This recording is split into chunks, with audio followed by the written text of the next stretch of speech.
Welcome to the latest in the advanced series of ADF Insider. My name is Grant Ronald and I'm a Senior Group Product Manager in Oracle's Application Development Tools division, and today we'll be looking at ADF binding internals. This is part one of a two-part series on binding, and today I'm going to focus on an introduction of the binding layer in ADF and the metadata that backs the binding layer. Specifically, we'll be looking at the data controls. What are data controls? What are their function? The binding layer itself. What is an attribute binding? A binding to a table of data or a list of data. And we'll give it a little peek into the various files involved in the binding layer. So just as a very quick refresher, the ADF architecture is based on something called Model View Controller. That means the implementation of the business service, the model layer, is separate from the user interface layer.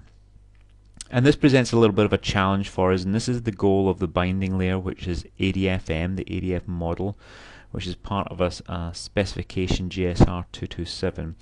And the goal of this binding layer is to bind the different data services that you have to the various UI components that can consume those business services.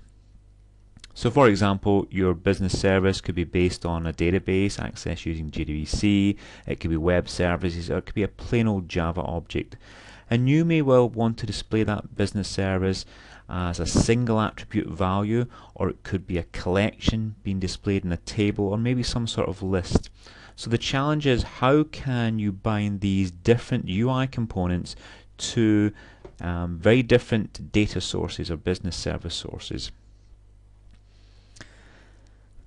And the challenge is addressed with ADF model using something called ADF data controls. So a data control abstracts away the implementation specific details of the underlying business service. So regardless if your business service is based on a database or a web service or a plain old Java object, ADF data control exposes that business service in the exact same consistent way. And the second half to the solution is ADF bindings. So the bindings provide a particular way to bind your business service to a particular UI item, like a list, like a single attribute value. You might be binding to a method or a collection of data like a table. And the ADF control and the ADF binding work together to provide this very simple way of binding data services to your visual UI components. So let's take a closer look at data controls. So a data control abstracts the implementation details of the underlying business service by using a standard metadata interface. And this metadata interface, which is implemented in just some XML files, describes the underlying services, operations, and the data collections on that business service. At design time, visual tools such as JDeveloper can then leverage this standard service metadata to simplify the binding of UI components to the underlying business service, either the actions or the data collections on those business services. And at runtime, the generic Oracle ADF model layer reads this information, describing the data controls and the bindings, creates the right objects for it, and wires the binding and the data controls together so that your business service and your UI components are then linked together. And there are a number of benefits in this, that you're writing less code. The visual editors become simpler to use because you're using the same visual gestures for drag and drop and binding. And as a UI developer, you're protected from the underlying implementation details of that business service. Instead, you're always working with data collections and actions in the exact same way, regardless if that's using a web service, ADF business components, or a plain old Java object, or some other types of business service source. ADF 11G contains a number of built-in data controls. For example, if your business service is based on ADF business components, then that's already data control aware. You can also very quickly and easily, as I'm going to show in the demo in a minute, create data controls based on Java classes, web services, and other business service sources. And we mentioned ADF business components, and let's have a look. And here we can see the data control palette that you would have in JDeveloper, and you can see a data control which is representing or maps back to our application module. And within this data control we can see a number of data collections, for example departments view, employees view 3. Each of those are actually mapping back to view objects. And we can see a client method, so for example relocate employees is a method, and we have a number of built-in operations, create, insert. Now regardless of whether this business service is based on ADF business components, or if we were to build the same business service using a plain old Java object, the data control would still be represented in the same way. The data collections, the client methods, any built-in operations would be represented in the same way in this data controls palette.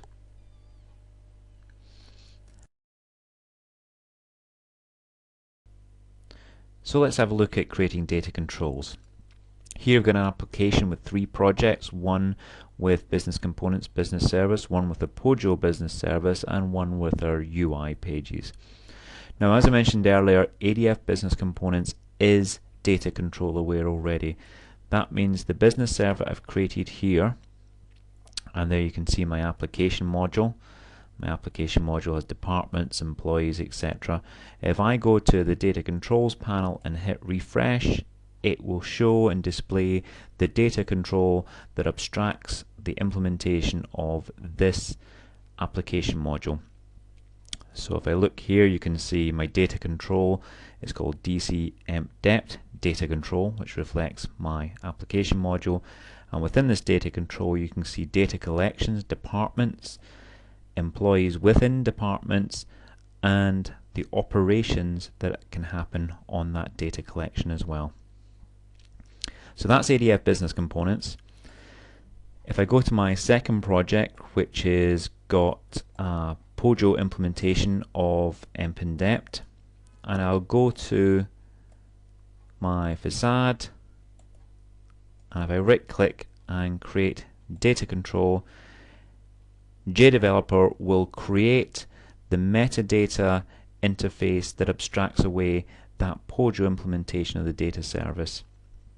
And in fact, if you look here, you can see session facade.xml is an XML description of that underlying Java implementation or Pojo implementation of the business service. And if I refresh my data control palette, I now see this new data control, of which the Pojo has a data collection of all departments, all employees, employees within departments, and operations that can happen on employees, exactly the same way as we have for this data control, which was based on ADF business components. And I have a consistent gesture if I want to create on this page departments. I drag and drop on as a form. Let's have some navigation buttons. And JDeveloper will now automatically create the bindings for that page of data to bind to that data control. And I have the exact same gesture if I want to go to my departments, which is implemented as a Pojo, and drag that on as a form as well.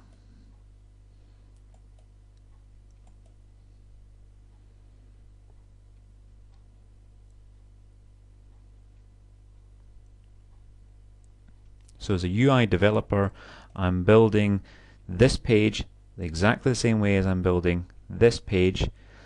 The data control palette is abstracting away the implementation details. The fact is that this is abstracting away a business service based on ADF business components, while this data control is abstracting away a business service which is based on a Pojo.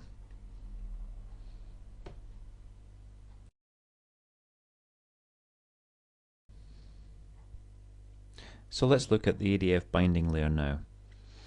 So in the demonstration I did a drag and drop from the data control palette onto a page, and JDeveloper automatically created the correct component for me. So what's actually happening behind the scenes? Well, when I drag from the data control palette, JDeveloper offers me an option which is, what type of UI component would you like to display this data as? And I could choose a form, I could choose a table, it could be a tree, or it could be a graph. Now, depending on what component I select, a different binding will be required. Now, why do we have a different binding? Well, because these UI components visualize or display data in different ways. So, for example, a table displays a collection or rows and columns of data, whereas a single text field only displays a single value. A tree control will show hierarchies of data, where a pie chart will show proportions of data against a whole. These different ways of displaying data require different bindings, so JDeveloper will prompt me, if required, for information about how that information should be displayed, that data collection should be displayed within the component. And JDeveloper will create the correct binding, and there are different bindings depending on those components, and reference that binding from the UI component. So automatically, JDeveloper will create the wires such that the UI component is wired up to the binding, and the binding is wired up to the data control, which references the business service. And this is all done automatically for you using drag and drop. So bindings abstract the details of accessing the data on your data collection or invoking any of the operations that are on your data collection. And there are essentially three types of declarative bindings that you'll be using here: iterator bindings, value bindings, and action bindings. So value binding simply binds a UI component like a text field or a table to an underlying data control value, and it might be a simple value, a single value, or it might be something more complex, where, for example, a table binding is binding to a complete collection of data, so many rows and many attributes of data. An action binding is used to invoke a custom or a built-in operation, so that might be a built-in operation like create, insert, delete, or it could be a custom operation such as hire employee, move department, fire employee. And the last option here, or the last binding here, is an iterator binding. And the iterator binding is a very important part of the binding layer, and that ensures that the current row as selected in, for example, a UI table, or the current record displayed in a form, is bound to the current row iterator of your business service. So ensuring that the UI current record indicator and the pointer to our iterator in the data source are both kept in sync as well. So where is information about these bindings stored? Well, for each page that you create, that's a data-bound page, you'll automatically get what's called a page def file. So the same name as the page, pagedef.xml, will be created, and this holds XML information, which is basically just the details of the bindings used by that page. Now, how can you access or view information about the bindings for a particular page? Well, you can do that in a number of ways. For example, you can right-click on the JSF page that you're editing and select Go to Page Definition, and that will show you the bindings for the page. Or along the bottom of the visual editor, there's a Bindings tab, and the Bindings tab, if you select that, will show you the bindings for that current page as well. If you want to change the location of the pagedef.xml, you can do this by going to the project properties for your view controller project and select ADF settings, and you select the package in which you store your pagedef.xml file. And you'll also notice in your view controller project a file called databindings.cpx. The databindings.cpx file references all the pages and all the page def files within that project. So it's actually holding a mapping between which page and which pagedef.xml file backs that page. So here's an example of the pagedef file for a particular emp-depth page. This time we're viewing in the structure panel, but there's various ways to view the same information. And you can see information, for example, the bindings and how those bindings relate to the actual physical UI components on the page. So for example, department name is bound to an attribute binding which is the department name from the data control. You have action bindings, so for example, first, previous, next and last refer to action bindings. You have a relocate employees, which is also an action or a method binding. We have a binding for the table of data, and that refers to employees view 3. And if you can detect that there are actually slightly different icons that are showing you the different types of bindings, for example, department ID, you can tell that's an attribute value binding. First, previous, next, last are action or method bindings. And if you look at the bottom in the structure panel, you'll see job ID, and job ID is actually a list binding, and that refers back to or is being bound to or used by a drop-down list of job ID.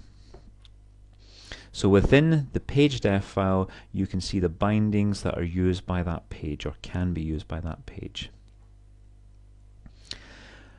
As we touched on earlier, there are actually various types of bindings, and the reason there are different types of bindings because different UI components require data in slightly different ways.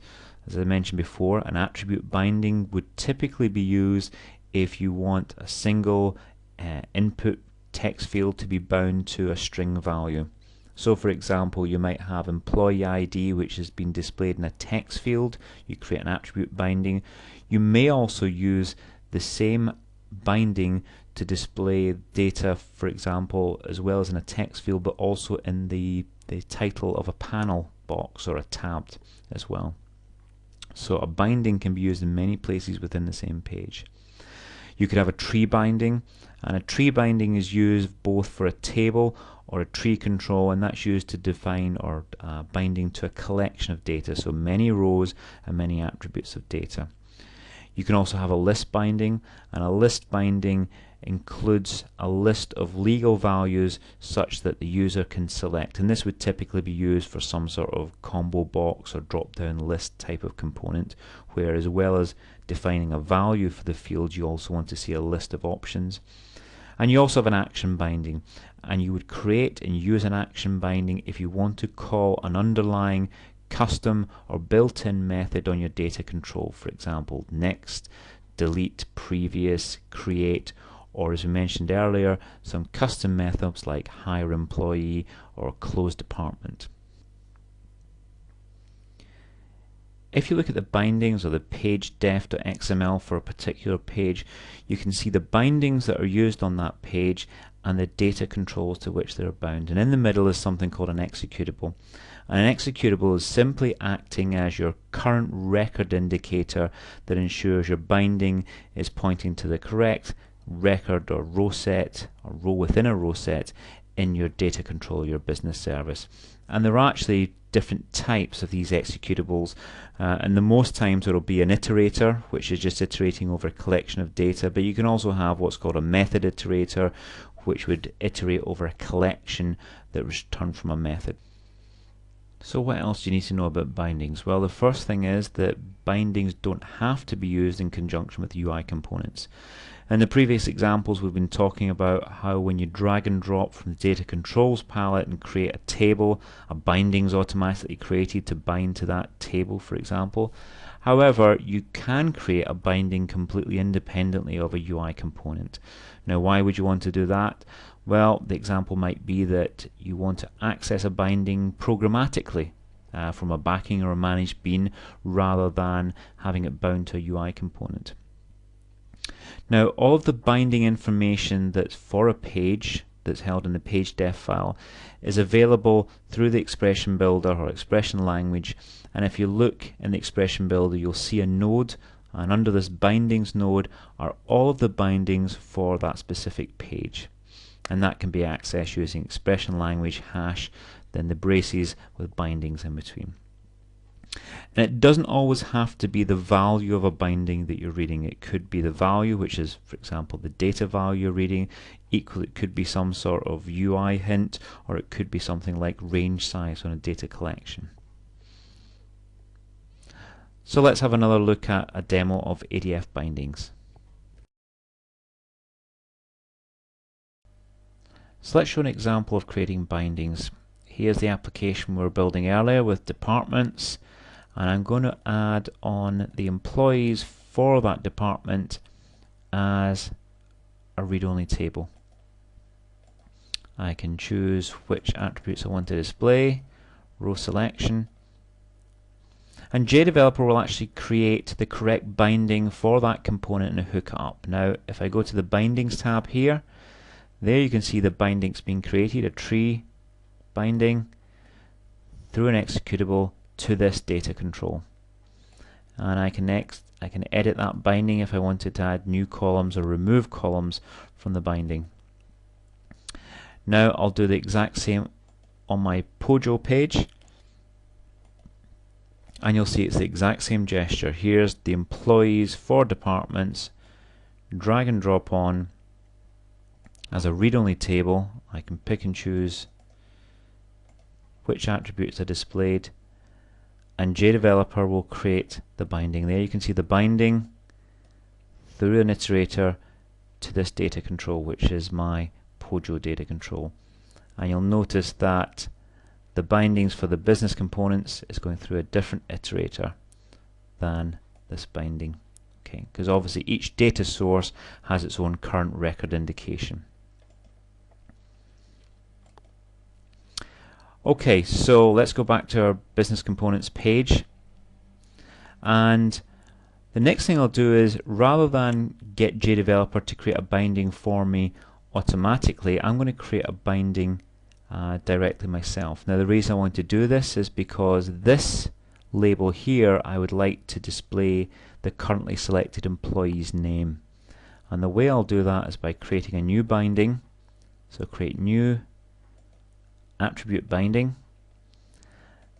This is going to be bound to my business components data control, the employees view, and the attribute, let's take the customer's last name. There's my binding, it's been created, and if I go to design view, I'll select the panel box and the text will be employee. And let's go to the expression builder. Here's my bindings object. Here's the binding I created, last name, and the attribute I want is input value. And I can do the exact same on the Pojo. I'll go to the bindings, create a new binding, and this time the data source is our session facade all departments employees. So that's the data control that is fronting our Pojo. And let's take a different attribute this time. Let's take the customer's email and OK that. And again, I'm going to hook up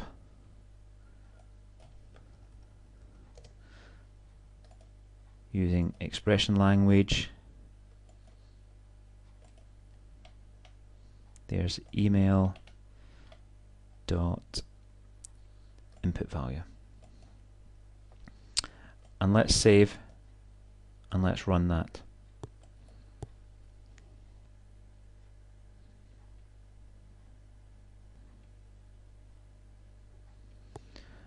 Okay, there's our business components page. Let's navigate through some records. Master detail, and our currently selected employee's name is being reflected up here as well.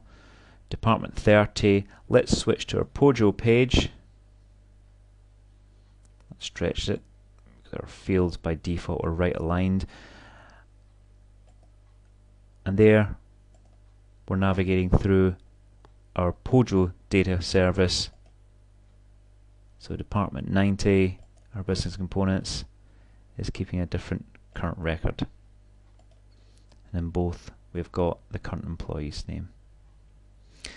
So one last thing we'll show now is, you may be aware that in ADF business components you have features such as UI control hints, where you can define labels or how the format a field, and also validation that can be done declaratively.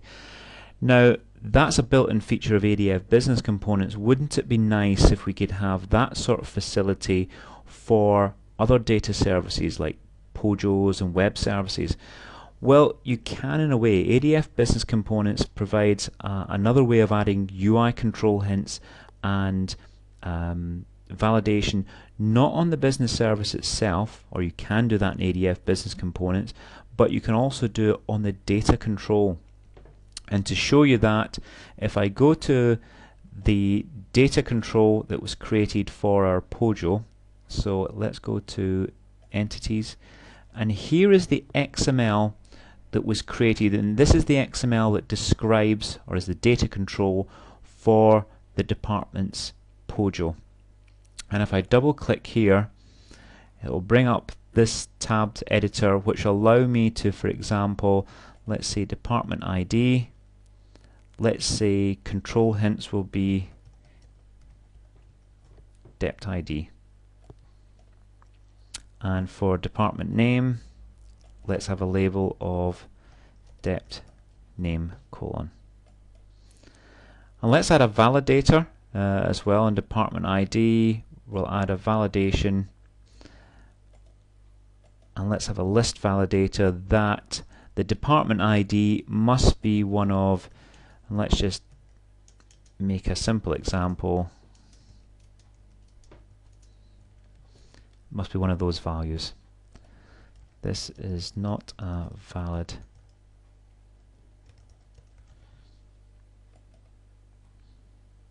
Let's save. So what I've done now is I've added UI control hints and validation in a declarative manner to a POJO, and I've done it not directly on the Java class of the POJO, but I've done it on the data control, the XML definition of that business service. And I can go back and I'll run my page again. Let me show you everything's saved.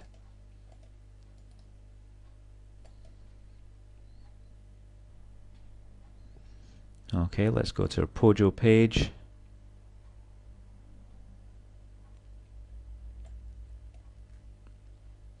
And you'll see we've automatically picked up the control hints that have been defined not in the POJO but on the data control that fronts that POJO department name as well. And let's try our validation rule.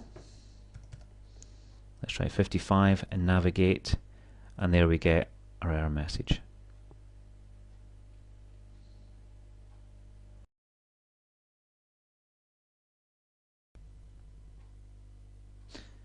So let's look at the files involved in binding. So as you're already aware, ADF Business Components itself is data control aware. That means there's no extra files created if you have or using ADF Business Components as a data control. However, if you have a POJO or a web service and you right click and create data control from those elements, then potentially two files are created, a data control description, which is a .dcx file, and structured definition, which are XML files. These are created in your model project. And it was these XML files that I was using to add validation and UI control hints. So that's the definition, or that's the description of the data control for non-ADF Business Components business services. When I drag and drop a data control onto a page, then a databindings.cpx file is created. And this file is the mapping between the pages you create and the binding files, which are the page definition files that back those pages. And these page def.xml files, usually one per page, are the definition of the bindings used by that page. And so this together gives you a binding context, which is your data control and your binding container.